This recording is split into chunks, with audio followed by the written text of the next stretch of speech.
Assalamualaikum warahmatullahi wabarakatuh.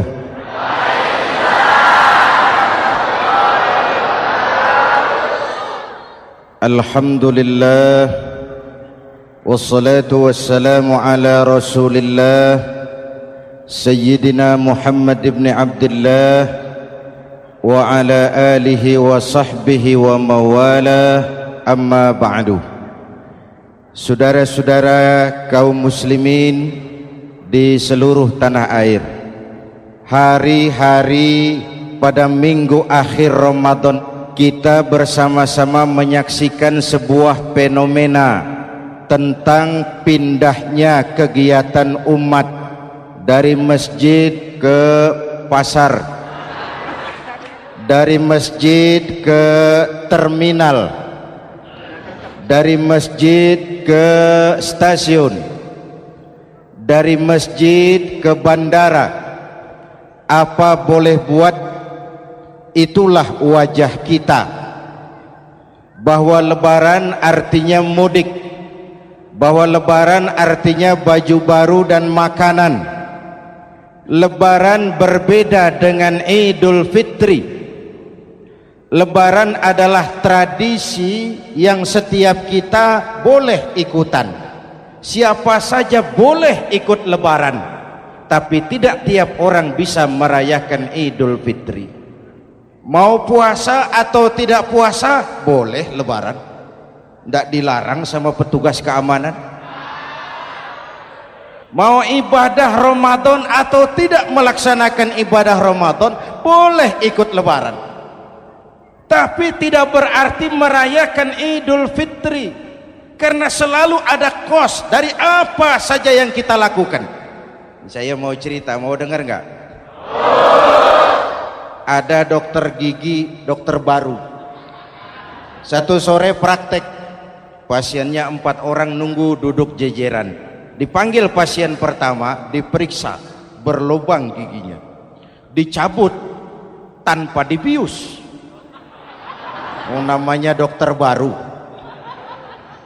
Pasien ini teriak, aduh sakit dok, tidak kuat, sakit. Teriakannya keras sekali.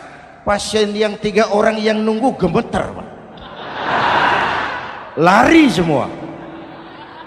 Sudah saya dicabut, diobati, selesai, tanya, sudah selesai dok? Sudah mas. Berapa biayanya? 200.000. Loh, biasanya kan 50.000, kok 200.000? Biasanya sih memang 50.000, tapi siapa suruh kau teriak? Yang 3 lari.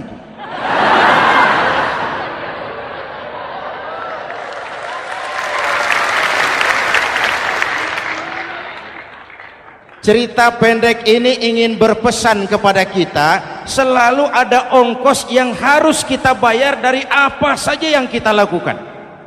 Mau ibadah atau tidak, mau jadi orang baik-baik atau jadi bajingan paling tengik, mau berbuat salah atau berbuat soleh, selalu ada kosnya, selalu ada ongkosnya.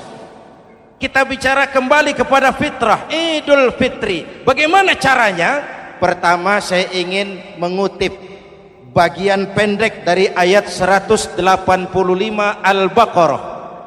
Walitukmilul iddata walitukabbirullaha ala ma hadakum wala'allakum tashkurun. Ada 4 hal dari cuplikan ayat pendek ini. Pertama, walitukmilul iddata, hendaknya engkau sempurnakan jumlah bilangan hari puasamu. Berpuasa sebulan penuh. Sebulan penuh itu bisa 29, bisa 30.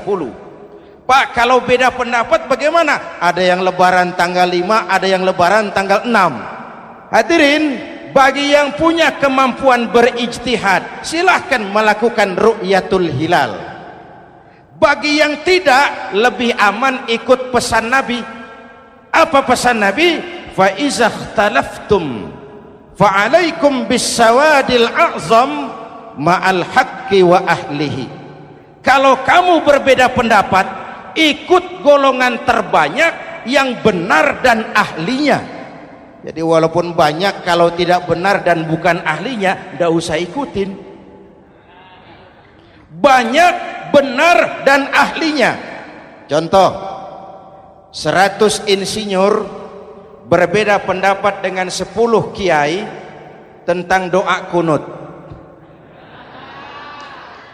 Yang diikuti pasti 10 kiai, bukan 100 insinyur. Betul? Atau sebaliknya, 10 insinyur berbeda dengan 100 kiai tentang konstruksi jembatan. Yang diikuti tentu 10 insinyur, benar dan ahlinya.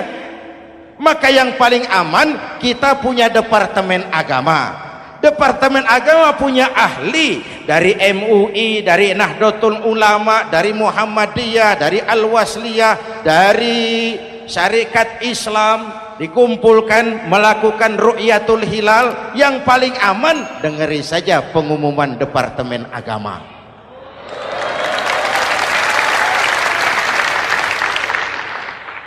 Tapi tetap menghormati mereka yang meyakini 1 Syawal jatuh pada tanggal 5. Beda boleh, marah jangan. Jelas? Saudara boleh suka tempe, tapi jangan menghina orang yang tidak suka tempe. Saudara boleh senang tahu, tapi jangan ngenyek karo wong yang senang tahu. Hadirin yang saya hormati, walitukmilul iddata, kalau mau kembali kepada fitrah, sempurnakan jumlah bilangan hari puasamu. Makna sempurnakan di sini dua, sempurnakan 1 bulan penuh dan sempurnakan semangat puasamu. Walaupun Ramadan berakhir, puasa jangan selesai. Kenapa? Tangan kita masih tetap terus puasa dari mengambil yang bukan milik kita. Lidah kita walaupun Ramadan sudah selesai tetap berpuasa dari memfitnah dan menggunjing orang lain. Kaki kita walaupun Ramadan sudah selesai tetap puasa dari berjalan ke tempat yang tidak baik. Perut kita tetap berpuasa dari kemasukan barang-barang yang haram. Sempurnakan semangat puasamu. Sikap disiplin, sikap jujur, merasakan kehadiran Allah dekat dalam hidup. Nih contoh ringan, tadi waktu asar dan zuhur saudara sholat apa tidak? Sholat. Waktu sebelum sholat kan berwudu, ketika berwudu kan berkemur. Umpama waktu berkemur itu saudara korupsi, sedikit saja airnya saudara minum, saya yakin jangankan petugas keamanan, teman wudhu sebelah pun tidak akan tahu kalau waktu berkemur saudara korupsi. Kalau selesai Ramadan ini diterjemahkan, insya Allah negara kita bersih, berkurang korupsinya. Hadirin yang saya cintai, saya kembali kepada pesan Al-Baqarah 185 tadi. Walitukmilul iddata, sempurnakan jumlah bilangan hari puasamu. Puasa sebulan penuh dan kemudian lanjutkan semangat Ramadan. Disiplin, merasakan diri di bawah pengawasan Allah. Sekarang ini Allah ditekan. Kita iman dalam ucapan tapi sekuler dalam perbuatan. Tuhan cuma ada di masjid, di kantor Tuhan hilang, maka korupsi merajalela. Tuhan cuma ada di masjid, di pasar Tuhan hilang, maka timbangan tetap curang. Iman dalam ucapan tapi sekuler dalam perbuatan. Kalau jiwa dan semangat Ramadan kita bisa terapkan, insya Allah korupsi akan berkurang. Sekarang kan kita prihatin, yang tadinya teriak-teriak wong cilik malah ribut rumah mewah. Yang tadinya teriak-teriak rakyat kecil, sekarang malah ribut soal villa 5 miliar. Ini kan menyedihkan, memilukan dan memalukan. Tidak punya sense of crisis. Nah, saya juga nggak tahu apa itu. Udah dengerin aja, kenapa sih? Usil bener. Padahal ekonomi kita masih terpuruk, lapangan kerja sulit, jumlah pengangguran rata-rata 2 juta orang per tahun, lapangan kerja baru sulit terbuka karena investor jangankan yang dari luar mau masuk, yang di dalam siap-siap keluar. Terakhir kita dengar Sony, pabrik elektronik besar, mau cabut lagi, pindah invest ke Taiwan, menyusul pabrik silet yang di Ciputat itu. Ketika ditanya apa investasi di Cina lebih murah, tidak, dia bilang lebih mahal, cuma lebih pasti. Di Indonesia murah, cuma mejanya kebanyakan, biaya siluman, namanya siluman nggak karu-karuan, keluar uang banyak, urusan tidak pasti, capek. Disahkan undang-undang penyiaran yang justru ditolak oleh masyarakat penyiar sendiri.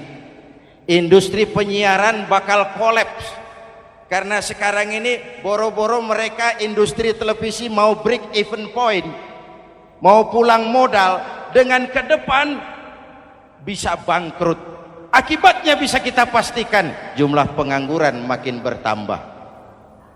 Hadirin yang saya hormati, kita memang setuju jangan terlalu mengadopsi siaran-siaran televisi dari luar, kita harus punya filter. Tapi pada sisi yang sama kita juga harus memperhatikan lapangan kerja buat rakyat kita ini. Walitukmilul iddata, sempurnakan jumlah bilangan hari puasamu.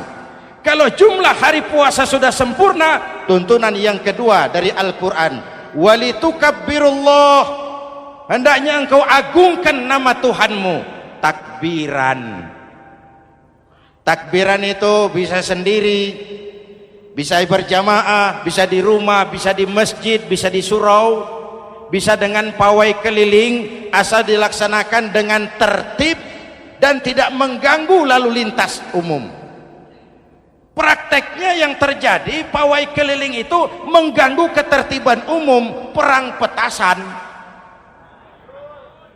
mengganggu lalu lintas, terjadi macam ada yang takbiran bawa bendera partai. Innalillahi wa inna ilaihi rajiun. Ini takbir politik. Hadirin yang saya hormati, kalimat takbir dalam kondisi kita, saya ingatkan kepada satu ungkapan Bung Tomo. Bung Tomo, pelaku sejarah, tokoh 10 November yang dikenal sebagai Hari Pahlawan, dalam satu pidatonya saya ingat pernah berkata, andai kata tidak ada kalimat takbir, ini ungkapan Bung Tomo, andai kata tidak ada kalimat takbir, saya tidak tahu dengan apa saya harus menggerakkan putra-putra terbaik bangsa untuk bangkit berjuang melawan penjajah.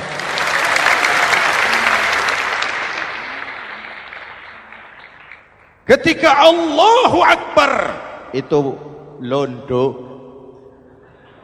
kelihatannya kecil, meriam nggak meleduk.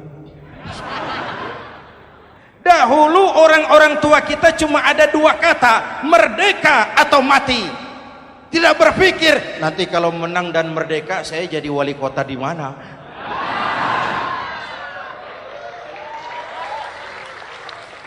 Kalimat takbir, bangsa ini harus bangkit dari keterpurukan. Bangsa ini harus bangkit mengejar ketinggalan-ketinggalannya. Bangsa ini tidak boleh terpuruk terus, dan semangat takbir harus menjiwai kita. Tidak ada capek dalam perjuangan, tidak ada puas dalam upaya. Keberhasilan cuma pengantar ke arah keberhasilan yang lebih baik lagi. Walitukabbirullah, hendaknya engkau agungkan nama Tuhanmu. Nama Allah menjadi motivasi besar dalam kehidupan kita. Ini pesan Quran Al-Baqarah 185. Pesan kedua, setelah sempurnakan jumlah bilangan hari puasamu, agungkan nama Tuhanmu. Takbiran. Kalimat takbir sendiri kalau kita lihat pada kalimatnya ada kata la ilaha illallah wahdah sadaqa wa'dah wa nasara 'abdah wa a'azza jundah wa hazamal ahzaba wahdah. Tidak ada Tuhan selain Allah, esa, tidak beranak, tidak diperanakan, wahdah, tidak bisa diumpamakan dengan apapun. Sadaqa wa'dah, Allah yang maha menepati janjinya. Wa nasara 'abdah, Allah yang maha menolong hambanya. Kalau bukan kebesaran Allah, berat berjuang Ramadan ini melawan musuh yang tidak nyata. Puasa itu kalau olahraga golep. Benar Pak, kalau tinju lawannya kelihatan. Betul. Sepak bola musuh kelihatan, bulu tangkis kelihatan, golf siapa musuhnya? Itulah puasa, menghadapi musuh yang tidak kelihatan. Itu lebih berat daripada perjuangan mengangkat senjata, lebih berat daripada berjuang mengorbankan harta. Tapi kalau di bulan Ramadan saja Rasulullah menang dalam perang Badar, itu harus jadi sumber motivasi. Dengan kalimat takbir, dengan keagungan Allah, bangsa Indonesia harus bangkit dari keterpurukan. Ibu bapak hadirin yang saya hormati, jadi bukan akhir Ramadan lalu sibuk beli baju. Boleh, tapi bukan itu yang utama. Laisal id bilibasin jadid walakinnal id bita'atin yazid. Idul Fitri bukan pakaian baru. Idul Fitri adalah ketaatan yang meningkat, yang telah ditempa, digojlok, digembleng oleh Ramadan. Jadi kalau Ramadan rajin baca Quran, lalu selesai Ramadan sayonara Quran, latihan tidak berhasil. Ramadan rajin ke masjid, selesai Ramadan selesailah ke masjid. Awal Ramadan full house sampai ke halaman, akhir Ramadan cuma imam berdua tikar. Masjid kembali senyap, padahal masjid adalah pusat kegiatan umat. Saudara lihat dari sejarah, ketika hijrah ke Madinah, Rasul singgah di Kuba. Apa yang beliau lakukan? Membangun masjid. Ketika sampai di Madinah, kesibukan pertama beliau apa? Mencari rumah dinas? Bukan. Kesibukan pertama beliau mencari lokasi di mana membangun masjid. Isra dan Mi'raj, perjalanan besar dimulai dari masjid ke masjid. Ini indikasi masjid memang merupakan pusat kegiatan umat. Umat Islam dengan masjid seperti ikan dengan air, tidak boleh pisah. Ada ikan yang tidak betah di air? Ada. Ikan mau modar. Kalau umat sudah mulai menjauhi masjid, jiwanya yang akan mati.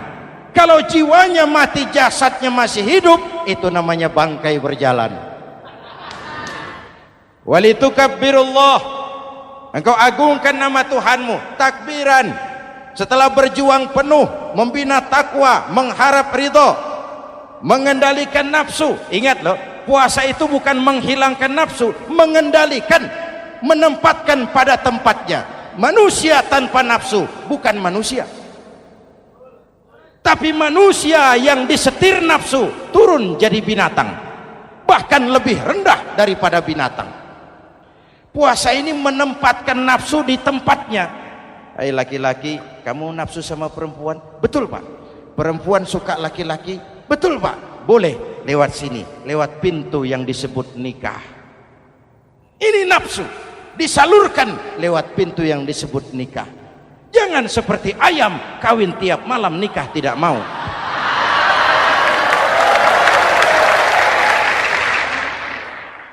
Hai manusia, nafsu kepada materi, kepengen kaya? Iya Pak, boleh.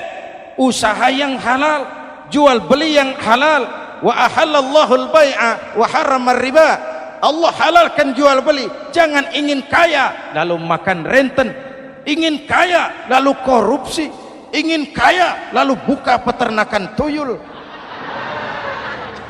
Manusia ingin berkuasa, boleh, tapi tetap punya etika dan moral. Jangan ingin berkuasa lalu fitnah, ingin berkuasa lalu mengadu domba orang, ingin berkuasa lalu menghalalkan segala cara.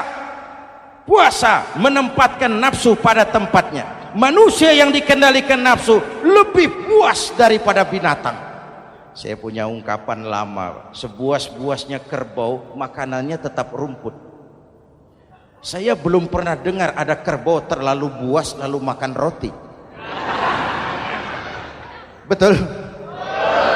Tapi manusia kalau sudah dikendalikan nafsu, manusia bukan cuma makan nasi, aspal,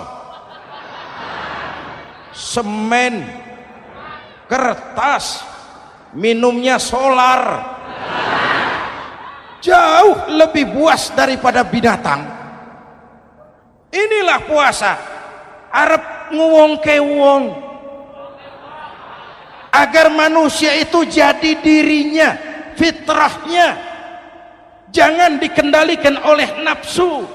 Kita ini sudah diciptakan fi ahsani taqwim. Masya Allah. Presented by The Integral CJ's Management.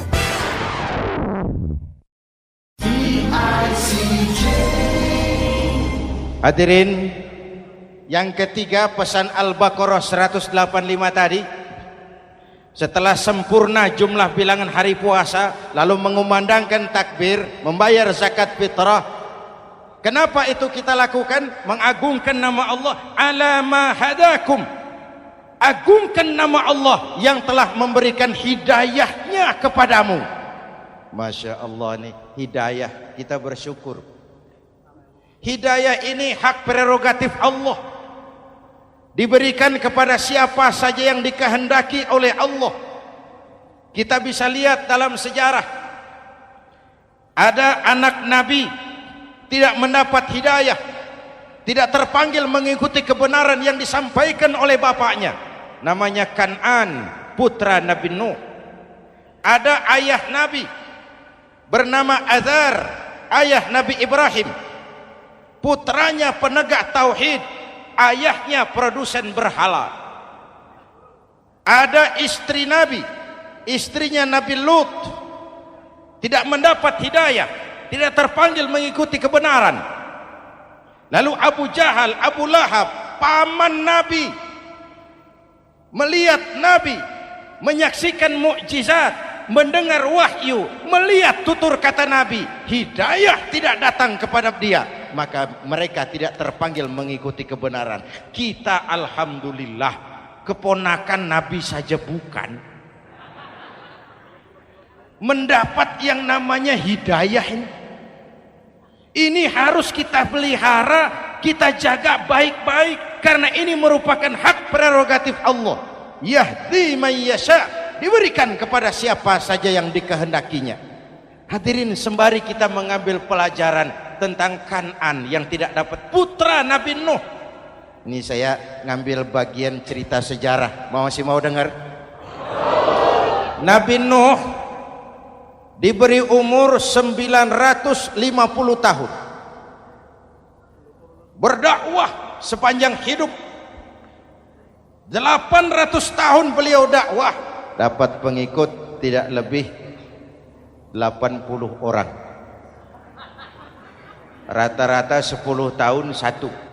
Yang dihadapi ini umat yang kurang ajar, bandel, bajingan, tengik. Kalau diceramahi, telinganya ditutup dengan tangannya. Ini saking kurang ajarnya ini umat. Diberikan dakwah, telinganya ditutup dengan tangan. Nabi Nuh ketika di puncak kesabarannya munajat, ya Rabb, bagaimana Nuh? Siang malam saya berdakwah kepada umat ini, saya sampaikan risalahmu, saya canangkan seruanmu, saya sampaikan ajaranmu. Inni da'autu qaumi lailan wa nahara, siang malam saya berdakwah kepada umat. Wa inni kullama da'autuhum ja'alu asabi'ahum fi adhanihim. Tiap kali saya sampaikan dakwah kepada mereka, mereka tutup telinganya dengan tangannya. Saya tidak sanggup menghadapi umat seperti ini ya Allah. Habis mau kamu bagaimana Nuh? Sikat saja sudah semua ini, bikin mati saja. Nanti kalau punya anak, anaknya kafir lagi. Lebih baik bapak moyangnya, mbah-mbahnya sikat semua. Rabbi la tazar 'alal ardi minal kafirina dayyara. Jangan disisakan orang kafir, habisin semua. Itu mau kamu? Iya. Buat kapal Nuh, nanti aku turunkan banjir. Dengan apa saya membuat kapal ya Rabb? Pakai kayu Nuh. Kayunya dari mana ya Rabb? Dari pohon tentu. Pohonnya belum ada ya Rabb. Tanam dulu Nuh. Membuat kapal kayunya nanam pohon dulu. Apa artinya? Perjuangan bukan simsalabim abragedabra. Perjuangan bukan makan lombok, ini hari dimakan, ini hari pedas. Perjuangan itu proses. Ada keringat, ada air mata, ada darah, tempo-tempo nyawa. Itulah perjuangan. Sudah pohon ditebang, buatkan kapal di tengah kampung. Umat unjuk rasa lagi. Nuh makin gila. Bikin kapal di tengah kampung, mau belayar kemana? Selesai Nuh, selesai ya Rabb. Naik. Orang-orang yang beriman bersamamu, naik. Binatang serba sepasang, naik. Naik Nuh, naik. Orang beriman, naik. Binatang serba sepasang. Gerimis mulai turun. Setelah kapal semua terisi, Nabi Nuh kontrol. Sudah naik semua? Sudah. Nuh. Mas Bejo, ada? Ada. Mbok Painem, naik sudah, masuk. Oke. Kan'an anak saya ikut tidak naik kapal. Kami tidak lihat Nuh. Turun ke bawah. Ada Kan'an. Kami tidak lihat Nuh. Naik ke atas buritan. Kelihatan Kan'an tidak ikut naik kapal. Kumpul bersama orang kafir di daratan. Inilah potret kehidupan. Kumpul dengan orang-orang kafir. Berapa banyak anak-anak kita tidak mau ikut orang tuanya ke masjid, kumpul dengan orang-orang kafir di tempat maksiat.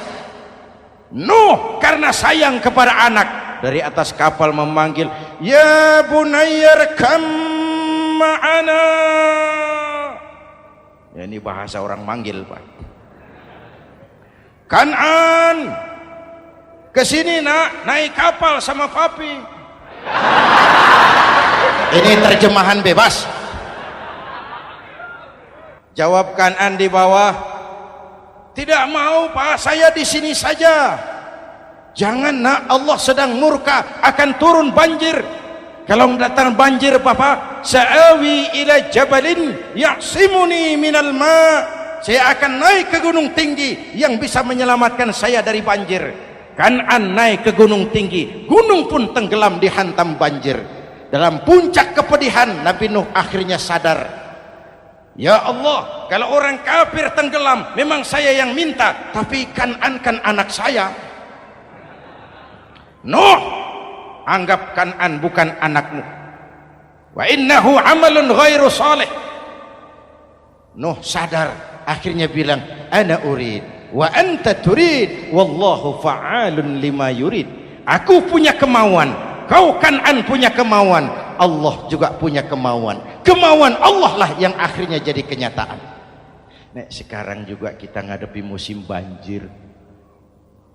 Bukan banjir air saja, banjir peradaban-peradaban yang masuk ke negeri kita. Banjir maksiat, banjir munkarot. Kalau kita sudah ke masjid, kita sudah naik kapal, tolong kontrol anak-anak kita. Tolong kontrol tetangga kita. Ayo naik kapal, banjir.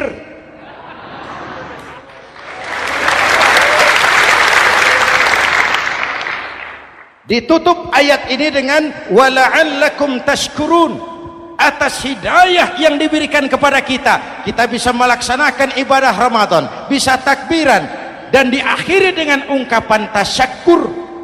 Tasyakkur dan tafakkur, mensyukuri nikmat. Saya berulang kali mengingatkan, nikmat bisa berubah menjadi azab, kalau kita tidak pandai mensyukurinya. Bayangkan Pak, tahun 87-an kita itu jadi negara yang berswasembada pangan. Beras kita cukup untuk rakyat kita.